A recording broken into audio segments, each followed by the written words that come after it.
Hey friends, welcome back to the Scale with Clarity podcast. I'm Brooke Koeninger and I'm really excited for today's conversation. This episode is with Julie Bronsteatter, coach who works with first-time executives, the people who just got the shiny new title and then quietly start wondering, wait, can I actually do this? Or why doesn't this feel as good as I thought it would?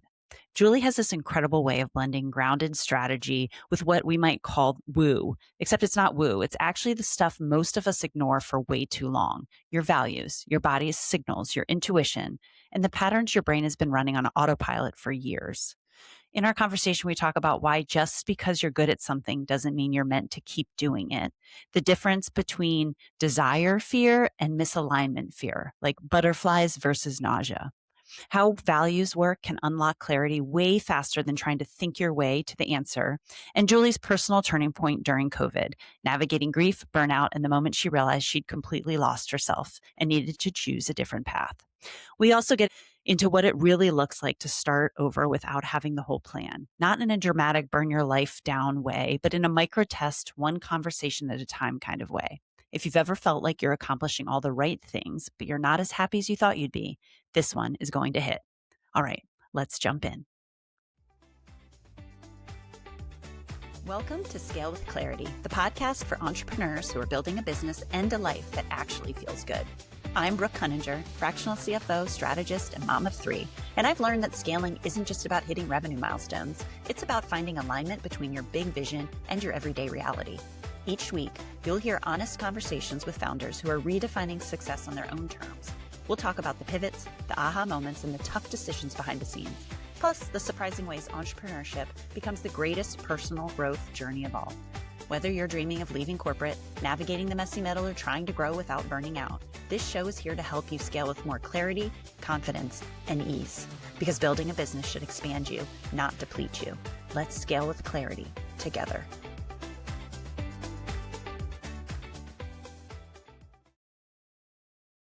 Julie, hi. Hello. Happy Welcome New to the Year. podcast. Happy New Year. So excited to be here. So we were obviously talking right before we hit record, but I was so excited because you and I we've been on a live together, a LinkedIn live. So I heard some of your story, but we haven't connected. And now, like right before we hit record, as we were saying, I could have talked to you for 45 more minutes and we wouldn't have even recorded.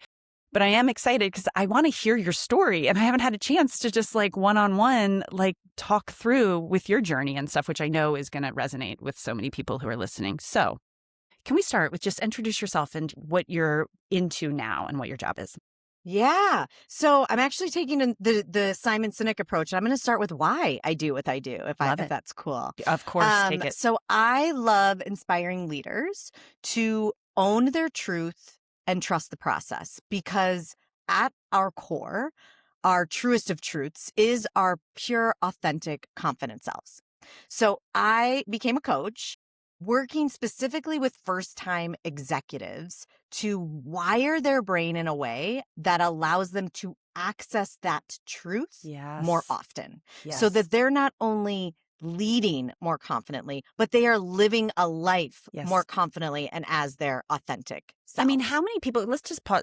We'll talk more about you specifically, but in that, I love so much about that, because how many people do you start working with that have no idea their why? Like, is there I know my perspective is a lot of my clients, we've been on reactive mode for so long that when we finally stop and say, what is the why? Who am I authentically? It's like this existential question that I don't even know where to begin with. Is that the same that you've seen?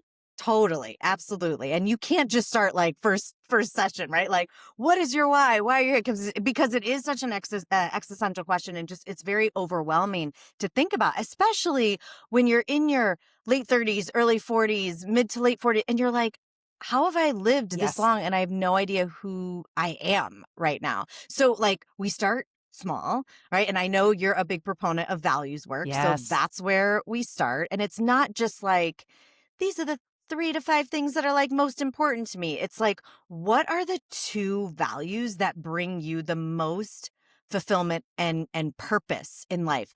How do you define those? How do you operationalize them? Like, and I go through a whole separate assessment, but like for the listeners, like Brene Brown has an amazing free resource. So good. Her Dare to Lead, like values assessment. Like, do it. Yes. Like, Yes. she only lets you have two, so I only let my clients have Yes. two. And like, when you can understand what they are, so many things start making sense in life. It's like, oh, this is why I don't feel aligned in the work that I'm doing. Yeah. Or this is why I do Yeah. feel aligned in this part of the work that I'm doing, or why I'm feeling a disconnect at home, or why this feels good and this doesn't feel good. It's like, it unlocks so much. So it's like we start there and we start Yeah. going like down and down and down until we end up with kind of this personal why statement that people aren't surprised about. It's like, oh yeah, I thought this was going to be something like, this like Yeah. moment. And it's Yeah. like, no, this is me. And this is the first time that I've articulated it in a way that like really makes sense to I me. mean, clearly, so the name of my company is Scale with Clarity. So clarity for me is something I'm like always striving for. But the way it came up was this, especially in my corporate world, was having to make decisions, having to lead others, and like how to manage them and what direction should we go into. I wanted to be really steadfast in what I thought, so that if someone pushed back, it was like coming from a real authentic place. And I didn't ever feel really clear. I was like, oh, I can see their side. I can see their side. So to your point, kind of getting grounded in what's driving you and why. And it was so crazy because for so long I looked at values as this like soft, like why, like it might have been my finance wire. Like I wanted black and white and like tell me the framework and like let's drive forward. And it's so crazy to pause. That has actually been the biggest unlock for me to get grounded in that. Completely agree. Completely agree. I swear, like I hit 40 and I was like, bring on the woo. Like it's the first time that I was like, it's like, what do you wish people would tell you? I'm like, listen to your body. Like your body tells you so many things. There are so many decisions that I made that my body said no to, but that my brain was like, we must do because we should do this. Other people. And it's like, my God. And like, no regrets in my journey. I've learned a ton from it. I'm here like exactly where I'm meant to be because of that journey. And I'm now way more in tune with my body. I used to think that intuition was like like part of genetics. And it was like, you either like were in the fortunate genetic pool or the unfortunate genetic pool. And I was like, well, I'm one of the unfortunate. And it's like, oh no, I just haven't like taken the time to really understand like what it is. And it was like once 40 hit. So for anyone who's like in their 30s and their 20s, like just embrace the woo, like embrace it earlier because you're going to end up doing it in your 40s. I don't know. Are you familiar with Bozoma St. John? Do you follow her? I'm not. No. Oh, God. But I should apparently. Yes. So she used to be the CMO at Netflix and Uber and like all these things, and now she's Real Housewife. Anyways, she has a book out and all this stuff. But I listened to her talk one time, and she just kind of embodies that like super confident. She started a couple companies, like just like exactly like I'm like, who is the woman that I would want to be in my just most authentic, confident self? And I remember her telling a story too. She was like, and she was talking about that inner voice, and that's what leads her. She's like, I don't look to others. I know what is right for me. She's like, but I had to work on that voice because it's just like a friend that you're talking to that would like come to you maybe and be like, hey, what do you think about these shoes? And you're like, do this shoe. And then you're like, no, I don't like that idea. And then they come back to you and they're like, well, how about this? And then like you consistently like shove off their ideas. They're not going to keep coming to you. And she was like, the voice is just like that. If you consistently are not, it's always there. But if you're not listening to it, it gets quieter and quieter. It's like, forget it. I'm not even going to try and chime in. And I was like, that always, to your point, felt woo, but I'm like, all of us have it. It's like in there, but it's like in your body, to your point. And I was always like, my brain is my most powerful weapon. And I'm like, well, to my detriment, because it's like shoving. Hyper-rational would probably be, if you've ever taken the saboteur assessment, it's probably higher on the list. Well, tell me then the clients that, so I don't love that they're facing this kind of, question, but it's so great that they come to you. But what prompts them usually? Like you said, maybe usually around, we've talked about you hit 40 and sometimes is it a promotion usually that like has them, or is it just like a time in life? Like what does some of your clients embody that causes them to finally be like, I'm not going to just ride this like reactive wave anymore? Well, I think it's personalized to everyone's situation. So like there definitely are some that like get the promotion and they're like all excited. And then all of a sudden the shininess of the promotion wears off. And then they're like, shoot, What the heck? what, yeah, like, can I do this? So I think there's like a little bit of the, oh crap feeling that people have. Like once that shininess wears off, I know like that definitely was my story. I think some people like know that they want to get to that next level and they want to be proactive in like, I want to be able to really enter this like with confidence as myself. And then you have the people who are like, what am I doing with my Yeah. life? Like, Yeah. I have this title, I have this life. I, is this what I want? I'm not as And happy as I thought I'd be. Like, yes, what now? What do I work exactly. towards?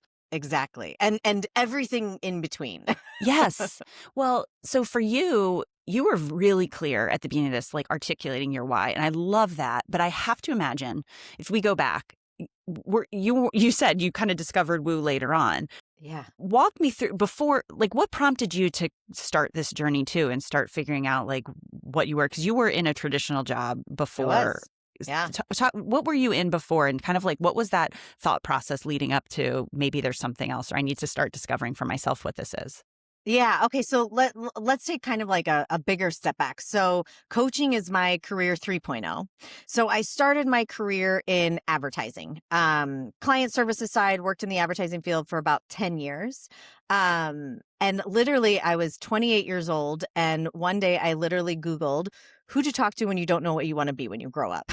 Okay. I think we all have that like quarter life crisis Yep. on like, I went to Yeah. school for this and like, what am Yep. I doing? And I Because just did the next thing, but it's not, this isn't it. Yeah. yeah. Yeah. So career coach popped up and I'm like, who are these people? And like, this is when like, I mean, coaching is like pretty saturated now. I think a lot of people, everyone knows about like, at least coaches are out there, maybe not Yeah. exactly what coaches do, but like this was like 15, So even 16 the years ago. term is So like, what is yeah, I'm like, yeah. what is this? I'm like, I think I'd love to talk to a career coach. So I worked on and off with a coach for about 2 years and realized that I wanted something more human centric. I even like in my job, you know, in advertising and marketing, it's like we talk so much about like the ROI of like the marketing campaign and like how did this grow in Yep. market shares Yep. and this and that. And I was like, the ROI of a human being outweighs the ROI of anything else. And I was like, okay, well, this is why I'm not feeling fulfilled in my job. It wasn't that I wasn't good at it. And people are like, I can't believe you're going to leave advertising. You're so good at it. I'm like, but the things that you're good at aren't necessarily the things that you want. Can we pause there? Because I think that Yeah. stops so many people. And I love that you voiced that, because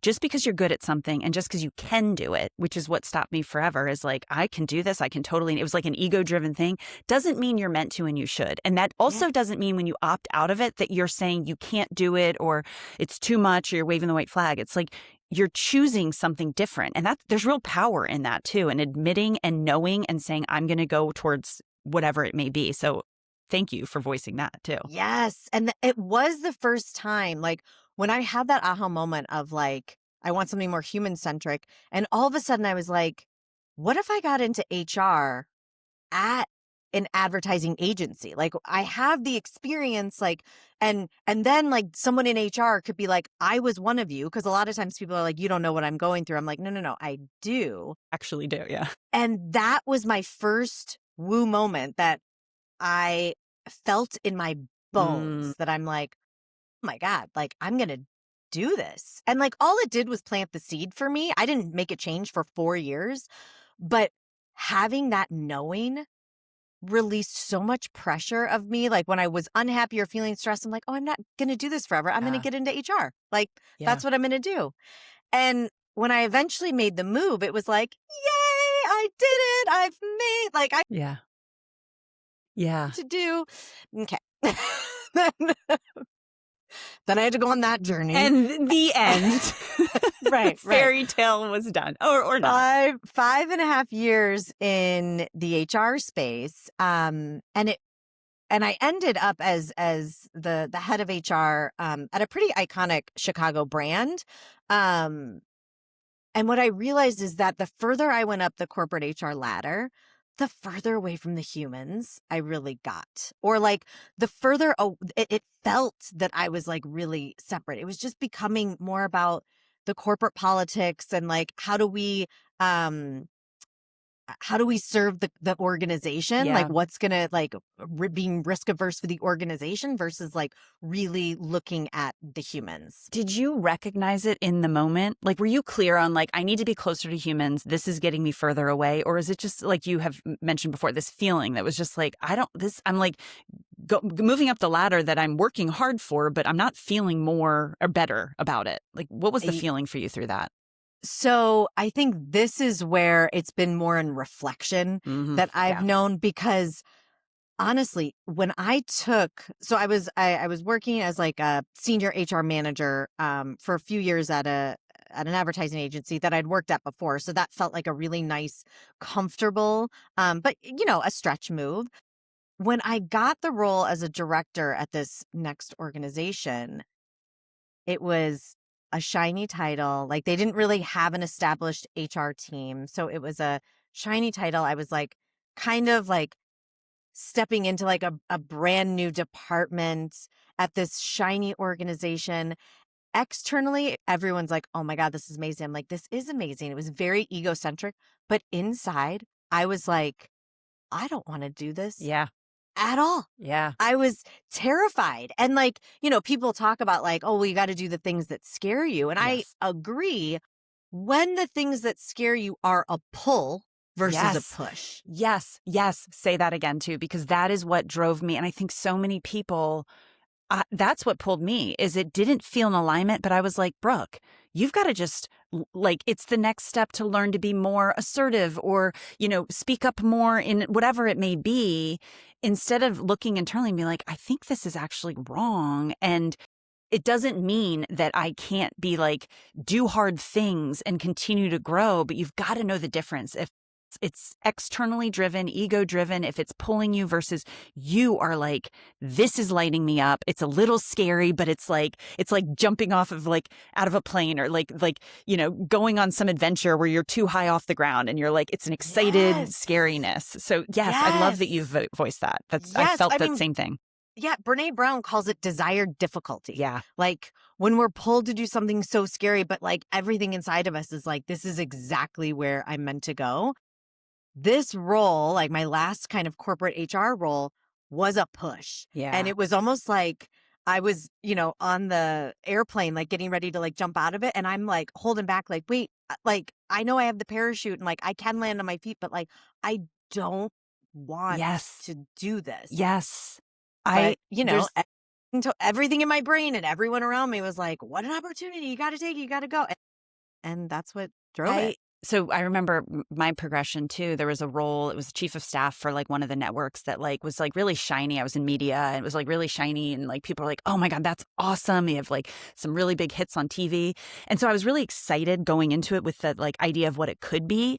And I got into it and every day felt so heavy. My energy levels, like I'd come home, my husband's like, how's your day? And I'm like, fine. Like, I'm like, this is not, but why am I not, like, I turned it on myself of like, you're just not going to be happy with anything because like this, by all accounts, what others say is like, that's really cool and awesome. And I remember so there's this book, Playing Big by Tara Moore. I want to make sure I say her name right, but it's so awesome. But she names it similarly to Brene Brown. But there's like two different types of fear. But there's one it's yara, which is like this like excited fear, and then there's other one that's like this heavy one that's telling you like this isn't right. And part of it is like pausing and being like, what is that voice underneath? If the voice underlying it, you can be like, what am I afraid of? If the fear is like, I'm gonna fail, or I don't know if I'm good enough, those are the inner critics that we want to like push through and be like, listen to, but then like figure out ways to like mindset shifts and like work through that. If the fear is like, it's misalignment, it's not the fear that you can't do it. It's this misalignment of like, I don't know if I want to do this. I don't know if I want to be around these people I don't know if this job, like that's the fear to listen to and say like, this isn't the right, you're probably not moving in the right direction. And it's so hard to turn from the external excitement into like that admitting like, this isn't right for me too. Yeah, the way I describe it is I'm like, are you feeling butterflies or are you feeling nauseous? So true. And like it's a slight difference, right? Yeah. Like you have to like really pay attention because like Yeah. sometimes butterflies can be like, oh my God, I'm like Yep. so nervous or excited, I'm gonna throw up. But Yes. then it's like, like is it the good nausea that you're feeling, or you just like want to throw up? No, that's why getting in tune with your body is so important, right? Because it can feel so similar. And so it's like such a slight nuance that can, I mean, same feeling for me too, but it verges into like, even if I'm truly excited, I just equate it to like, oh, I'm just anxious. Like, it's like knowing the difference and being able to sit with both of those feelings and just take it as knowledge back to you, as opposed to like meaning anything about anything except like, okay, I'm going to take this as information. So, Yeah. Yeah. so Well, and good. my two values are courage and fun. Mhm. And like sometimes they can get the best of me, right? Because I'm like, Yes. well, courage, Yeah. I'm supposed to say yes to the Yes. things I'm scared of. And so it like took some time for me to really think about what courage is. Courage is also saying no to the things Yeah. that you don't want to do. Yeah. And, there's a lot of different ways that courage is about doing things without FOPO, which is the fear of other people's Yes, I opinions. love And that like, saying. You say that a lot. I things love like, that. I love yeah, that. and like fun, right? Like people like saw where I was working and like who I was rubbing shoulders with, and it was like that's so fun. And I was like, yeah, but why am I not I feeling like know. I'm having Yes. fun? Yes. And I just was always like, I just, and like, I look back at that woman that I was then, and I have so much like empathy because yeah, I'm like, I'm not having fun. I'm like, you're just not a fun person. And I'm like, yes, I am. If I'm aligned and I'm working with the right people, I have energy and I can, but like, if it's not, it's not my identity that Yeah. like, it's not wholly about me. So like, if you're in that space too, give yourself some credit that it is not wholly you. It might be the situation or the job or the role or the title or the people that you're around. And a change, if you really start listening, can unlock so much like energy and So excitement. much. So much. So when you were feeling, okay, so when you were feeling that way, what was the trick? So you started feeling this is an alignment. This is probably like, this isn't it. I'm getting pulled further away. You might have not been able to articulate it at the time. Yeah. Yeah. What prompted you finally said, this is not it for me, and I'm gonna go. So talk me through that kind of process and how it was Well, telling those that you worked with, like, I'm gonna leave or do something different. yeah. It was a pretty emotional roller coaster because this all went down right around COVID, right? When we all were having such an emotional roller coaster. So, um I had unfortunately lost my mom on March 24th, 2020. So like That right was at the like a start week after, yeah, of everything everything. shutting Yep. down. Yeah. So that happened. I was working in the entertainment industry, so everything shut down. Um, we had to furlough 90% of our staff. We had a lean leadership team, and this lean leadership team, we were saving this iconic Chicago brand because there was like such worry that like everything was just gonna like crumble and die. My way of kind of working through, I don't even want to call it working through the grief because they're really, I didn't allow myself to grieve until kind of I left. Um but like she passed away and like we couldn't have a Yeah. service for her. So it was like Like, she was here one day, she was gone the next, and then literally the world just kept turning the next day. It was the most bizarre feeling. and the normal And so things that maybe people would lean on your village or others, you didn't yeah, have that. So you're kind of no, stripped bare to like like just you in totally. this, yeah, Yeah. environment. So I threw myself at work. I took a week off and then it was like, okay, well, I can't just like take time off and just like sit in this because we can't there's literally nothing To to do. do. Yeah. So I threw myself in work, like working 70, 80 hours a week. Uh, and just like I was burning myself out, right? I didn't have the language that I was burning myself out, but I was burning myself out. And I knew that I had reached total burnout, or as Brene Brown would call like just feeling blown. Yeah. There were things, my mom passed away on a Tuesday, and there were just things that I did on Tuesdays to honor her. There were just these like little rituals that I did. And one specific ritual, I've actually never like said this out loud. One specific ritual is that I wore the same purple underwear every Tuesday because that was the underwear that I wore the day that she passed away. So it And was you're just like, like I'm gonna the remember first her. thing I Yep. thought about every morning, every Yep. Tuesday was just like, hey, Yep. mom. So that happened, that started in March. My friends knew about this ritual. And so every once in a while on a Tuesday, I get a message from my friends, just like thinking about you right now. And it was in middle of June, so a few months. One of my very best friends just sent me on a Tuesday a purple heart emoji. And Brooke, I lost my freaking mind because I didn't even know it was Tuesday. You're like, the things that are important to me and I want to keep with me, I'm losing. Like, Yeah. just like a real visual, like, signal of, Like she sent it and I like for those who are watching, like right here, I slid out of my chair and like lost my mind. And my husband comes running down and he's like, "What's wrong?" And I'm like, "It's Tuesday." And I'm still in the same clothes from Sunday night. Like it was just, and so we had kind of this like meltdown heart to heart where he's like, I think it's time for you to quit your job. I'm like, yeah. And we had talked about it, like, timeline and when does it feel like it'd yeah, be okay? And I'm like, I know we've been talking about it. He's like, tomorrow. I think maybe you resign tomorrow. you're like, really? And yeah. And I'm like, oh, like I had lost a bunch of weight. I mean, he was literally serving me. There's like a Jack and Jill bathroom right here. He would literally put food like on the counter and like knock on the door. Like there's food. Like they're literally, I would be on Zoom calls and people would be like, did you have that t-shirt on yesterday, Julie? I'm like, yeah, I did. And this is a Murphy bed. I'm like, I probably slept in that too. Like, yes, I don't know what you want me to do.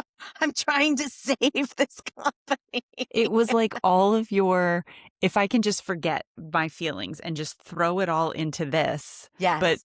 then also, I have to, you had mentioned, even leading up to COVID, thinking this is probably not it. So this just kind of like came to a Oh head my at this, God. like, It just accelerated it. It just accelerated. So that was the moment that I was like, I've completely lost myself and everything that's important to me. Cause I was like ignoring phone calls from my dad, ignoring phone calls from my brother.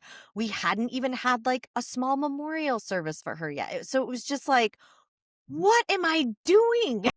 yeah. So Yeah. yeah, that was the breaking moment. Then did you tell, what was the reaction at work? Was it expected? Was there pushbacks? I think a lot of people are like, how could I leave? Not even take COVID out of it, because that was an additional thing. But I think a lot of people stop this decision because they're like, what are people going to think? How can I leave my team? I remember telling my boss, and like it was I had been in the works for a while, and I left amongst COVID too, which now looking back, I'm like part of the great resignation. But it was something that I had, even before COVID hit, she knew it was in the works for me. But I remember saying like, well, this is still going on. I'll extend it another 6 months. She's like, Brooke, there's always going to be a huge project and fire to put out. And I love her for saying that, because I'm like, I Yeah. would have just continued on. I'll be like, another 6 months. Let me just do another 3 months. And it was an excuse for me to not have Yeah. to do the hard thing. So back to you, how was it received, and how did it feel after you finally got it out and told whoever you had to tell that you were leaving? I think it was because I don't know, the leadership team was probably like 7 or 8 like Yeah. key people.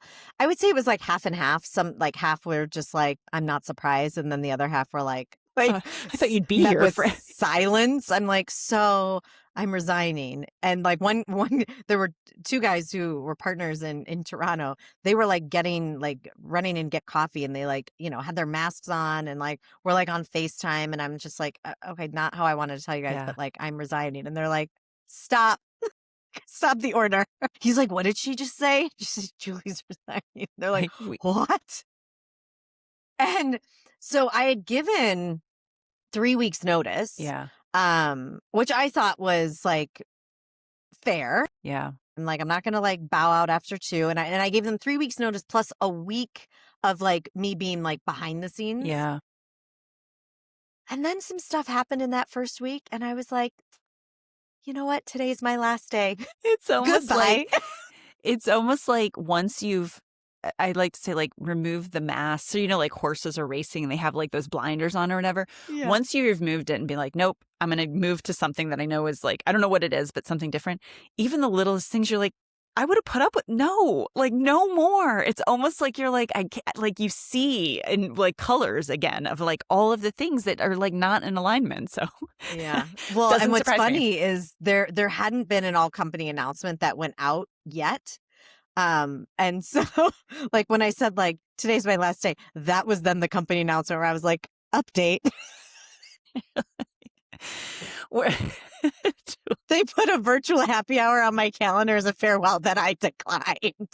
You were like, it was just pent up. Just the time. It was past the time for you to just done. Move I'm on. blown. I'm done. Oh my gosh. So that was God, 5. What year are we? Yeah. 5 years almost, ago now? Yeah, almost. Yeah, 6? 5.5 years ago. What? I mean, you don't have to walk me through all of those 5 years, but clearly you had some grief that you needed to kind of process and stuff around with your mom and stuff. But like, we talk about the why, and I've talked to several people, many people, in fact, that have left because there's layoffs happening now, or just maybe not their first decision, but they're in this period of like, what do I do? Like, I've been on autopilot. I don't really want to go back to that life, but like, so they're like reading books and just trying to find themselves. Like, what helped you? And like, where do you even start, would you say, for some people who are in that? Yeah. So what's interesting is, first of all, when I quit, I needed to just be for a hot second. So like I took 3 weeks of like, I'm going to have summer break. I mean, like I blew up a baby pool. I was like boozy lunches, like whatever. I like had summer break. And I didn't realize at the time that the HR world was not for me. Like I was like, maybe I get into leadership development within the HR space. Yep. Maybe I get into recruiting to like feel more connected with human beings. So when I went out to like job search again, because it wasn't like, I'm going to be a coach. Like when I started to job search, and I was getting connected with people I should be excited to get connected with. Yeah. I was getting interviews at companies that I should be excited to have interviews with. And not that I land the job every time, but like I usually make it past round 1, right? I'm usually making it like further down. I was not getting past round 1 in any of these interviews. None. And I would hang up feeling gross. And I'm like, what is wrong with me? Yep. And then I had a conversation with my former recruiter who was on my team. I'm like, how are you taking, she was furloughed. I'm like, how are you taking the downtime? She's like, you know what? My husband and I talked. I'm actually getting a coach certification right now. And like, I had another full body experience. I was like, wait, say that again? Yep. And I was like, oh my God, I worked with a coach 15 years ago. I believed in the process. Look at the experience that I've had now. Look at what I loved about HR. I was essentially like, they called me the internal therapist. I'm like, I can connect with people. I get people talking. Duh. And so as I talked to my husband, he was like, oh yeah, we hire coaches all the time, like executive coaches. Like, yeah, you'd be totally good. I'm like, oh my God. The plan was for me to get the certification and take it back into corporate. Again, it was like must be W-2 in order to you don't have even, a life. Yeah. And I was going down that route, and all of a sudden I was having a lovely networking call with this woman who seemed very stuck. So I was just like, oh, I'm just going to like kind of coach her right now. And at the end, she's like, did you just coach me? I'm like, I did. I was like, you seemed stuck. I'm going through this program. And she's like, are you taking new clients? I was like, yeah. I'm taking new clients. She's like, great. Can you send me like your rates? I was like, of course. And then it was like posted. I was like, get rates. So that was your next Google. That was my next. Oh my God. Yeah. ChatGPT was not there. So yeah, it was definitely Googling like what. And so this happened to me my birthday too. So it was like, happy birthday to me. I like ran up to my husband. I was like, someone is paying me for my service that I wasn't even selling. I didn't even try. This is the sign that I'm heading in the right direction. Yeah, I think I can do this. But That's I that's love what that too. made the The turn. full body yes. I love that you may not know what the next step is because you only know what you know, which is why I love this podcast, why I love doing it. Because for me, it wasn't until I could hear other stories that I was like, oh my God, there's a whole nother world out there. All I'm thinking about is my current role. And I know that's not right. So what is that next micro move?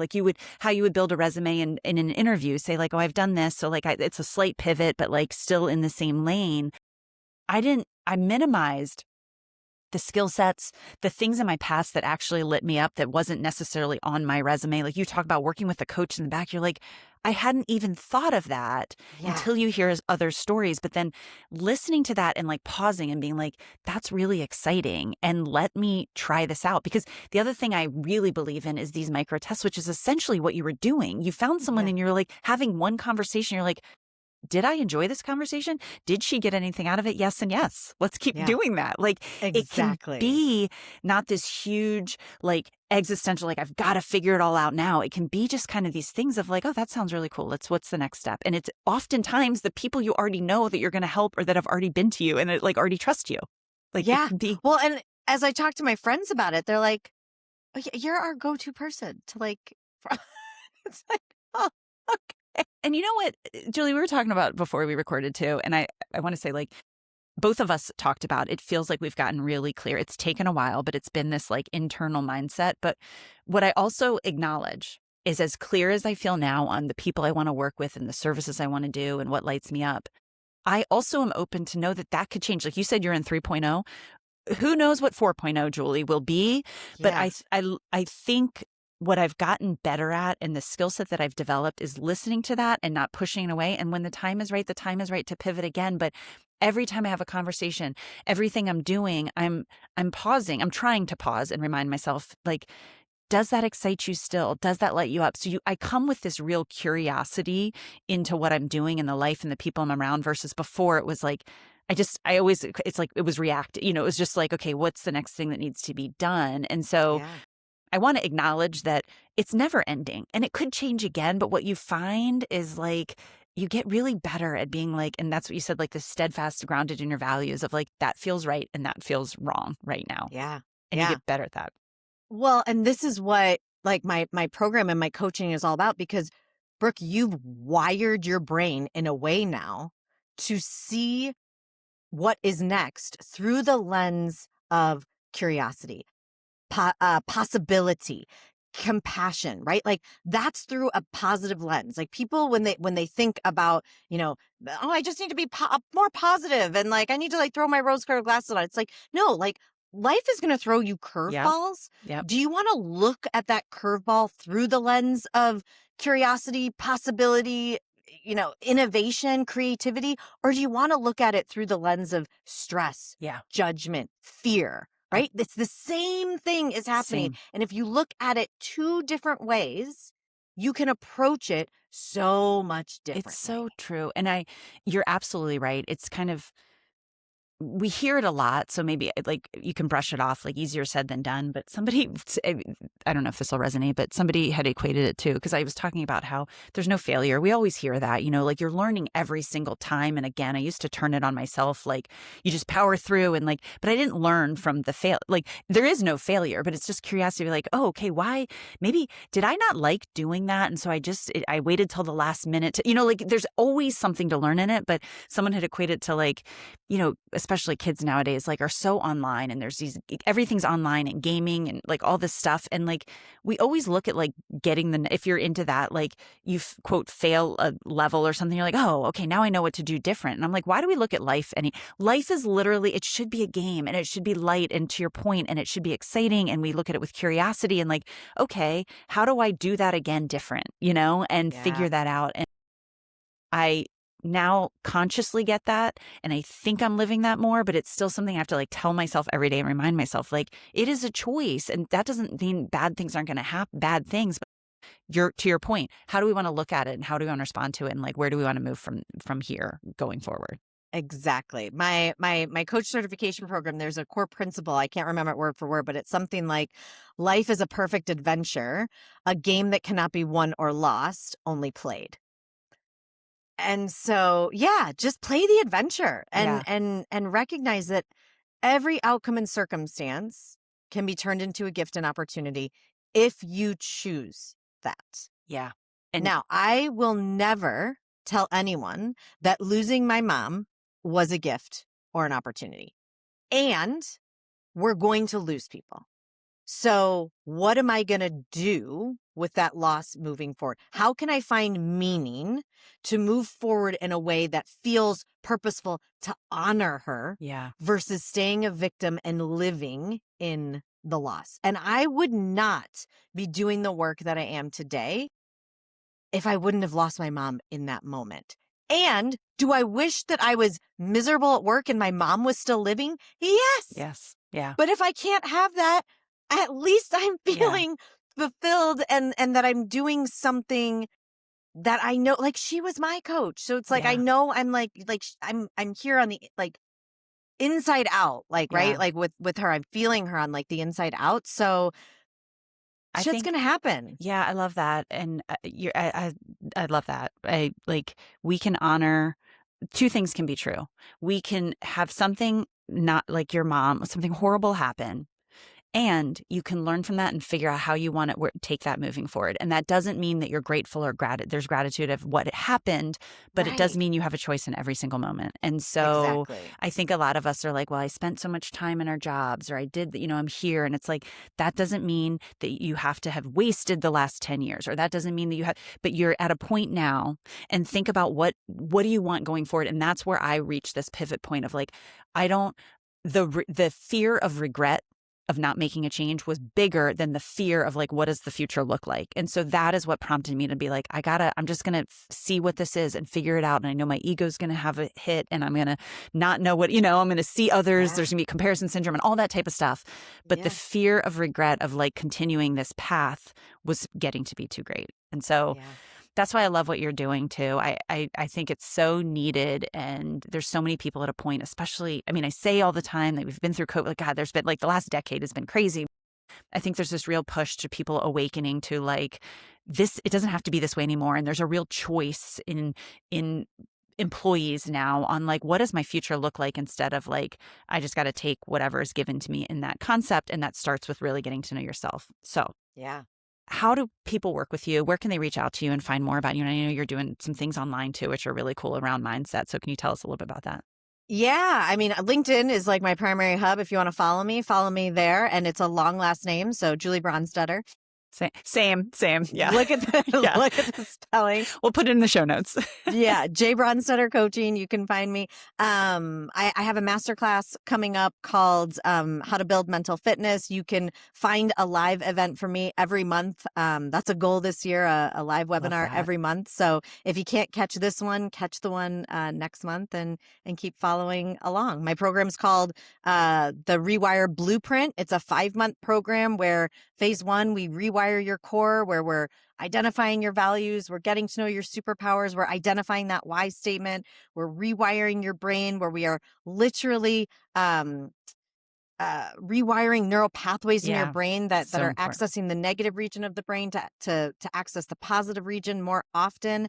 And then finally, we're redefining your leadership based on who you are, who you are now. Like you brought up a good point, Brooke, on like, and you can continue to evolve, but like, we're going to figure out your leadership now, and then show you, like, create a strategy to keep evolving that so that you can evolve as your career evolves. 100%. And that's why it's not an end point. Like, great, you're done. This is always needed. And that's why, Julie, like, even if people have done this before or worked with you before, like every phase of your life, it's just new. And it's like, again, leading with curiosity of like, who am I now, and what is really driving me, and what do I need in this moment? And like trying to like revisit the same questions that you just talked about through the 5-month program. So I think it's great and awesome. And we'll put all of that information in the show notes, and spell your last name out so people can find you.